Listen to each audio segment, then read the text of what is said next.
Hello, welcome, Cabbage here. Let's have a look at the new super extreme quest for Eleshkigal. I think that's how you say it. Gimmicks here are gravity barriers and mines, and some laser barriers. However, the mines are not so bad. I think it's like 2,000 damage or less if you step on a mine, so that's not horrible. And then to talk about the team that I'm using, first is Carol. She was the limited time drop monster from the Christmas event. She has flight, is a pierce, and has no gravity barrier. And then she has a strike shot where she creates a healing wall. And this is important for this quest because there are no hearts for this entire quest. There's also no healing walls, no healing panels. So yeah, HP could be hard to come by. Next up, I'm using one of my more favorite characters, Friol. I think this is the Ascension version. She is a bounce with flight, no gravity barrier, and status recovery. And status recovery is very important here because there is poison, and there's also attack down during this quest.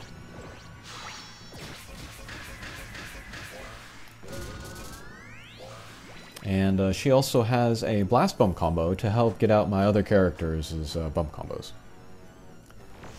Next is Pandora Evolution, another bounce with Minesweeper, no gravity barrier. And she has Drain, so she can keep my HP up, which is very important for this quest. And then she also has Super, no gravity barrier. So whenever she hits a gravity barrier, she will get speed up. And so that means more hits, more damage, more healing. And then finally, I'm using the new Ishtar Ascension. And she is another bounce with flight and no gravity barrier.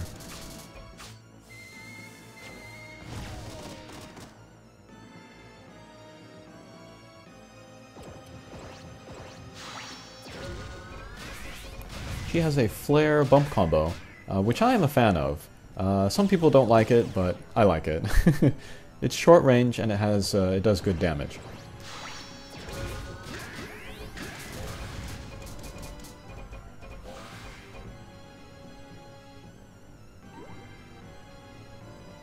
And then she has a strike shot where she gets speed up, and then she creates a barrier around herself.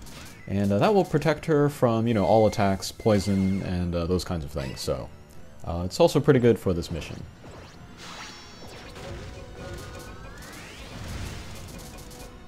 And I would say this quest overall is not too difficult, especially compared to a lot of the earlier super extremes.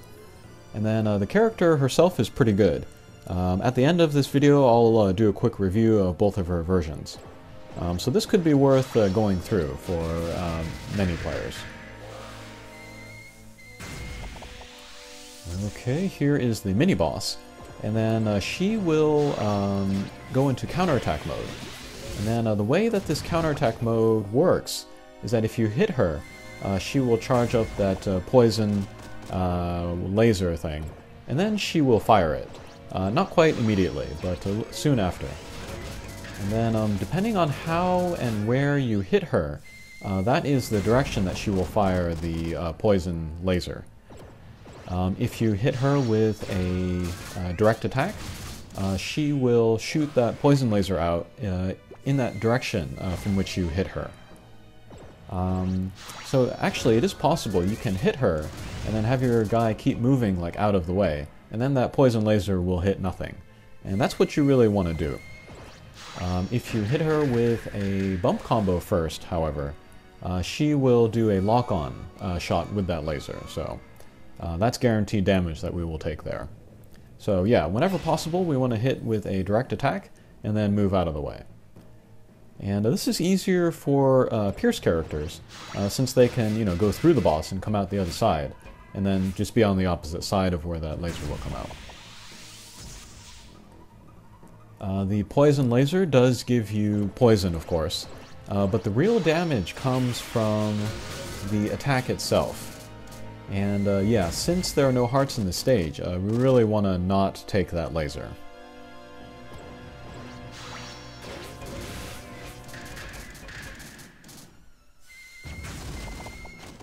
And that spread shot is also pretty damaging, so we don't want to be too close to the boss when that comes out either.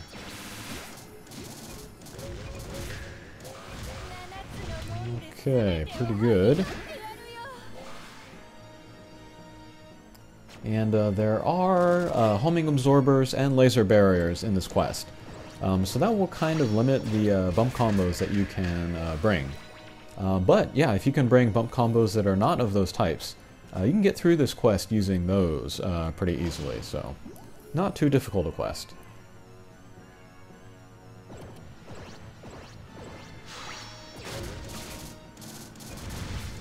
Okay, nice flare damage there.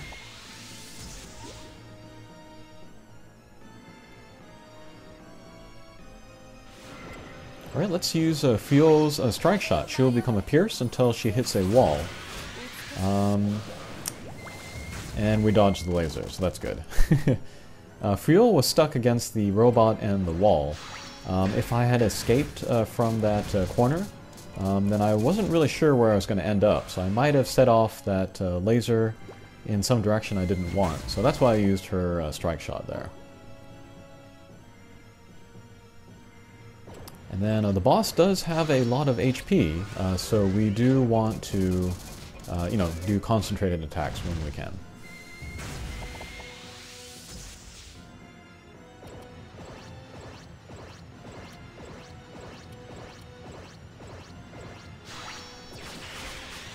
Okay, with Carol, I'm trying to pick an angle where that poison laser will not hit anybody, so that went off into nothing, so that's good. And we'll take down the boss there.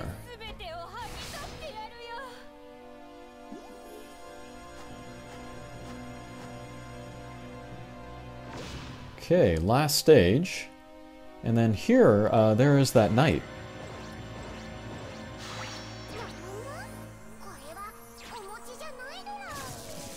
He will also do the counterattack with the poison laser. So almost every turn we need to, you know, be careful about where we're going. Alright, but let's use Ishtar's strike shot here. And then she picks up the barrier for the duration of that turn. So even if she were hit by that poison laser, she wouldn't take damage. Alright, here comes the knight's counterattack, but we'll be able to take down the boss here, so... Okay. And a nice healing wall from the strike shot, although we don't need it anymore. And that was Eleshkigal. Under 8 minutes for that run.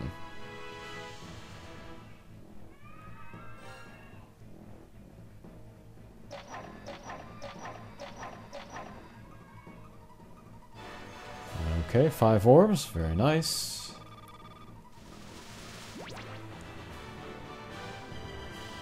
And there she is. Pretty cool design. I like her hair especially. Alright, but let's move over to my monster box and look at the 2 versions. Okay, so here is Eleshkigal, and as for which version I like both of them actually. But here is the evolution. She is a Pierce with null damage wall and a weak point slayer. And then this weak point slayer is passive in her, so it will go into her bump combo as well. And that bump combo is the Slice and Dice. And yeah, Slice and Dice in the weak point is already really strong. But with the weak point slayer, this will be super duper strong. However, it is very difficult to get this to work. Slice and Dice, it's kind of hard to tell like which direction it's going to go. And even if it goes in the direction that you want, it can hit within like a certain area, so every hit is not guaranteed to go into the weak point.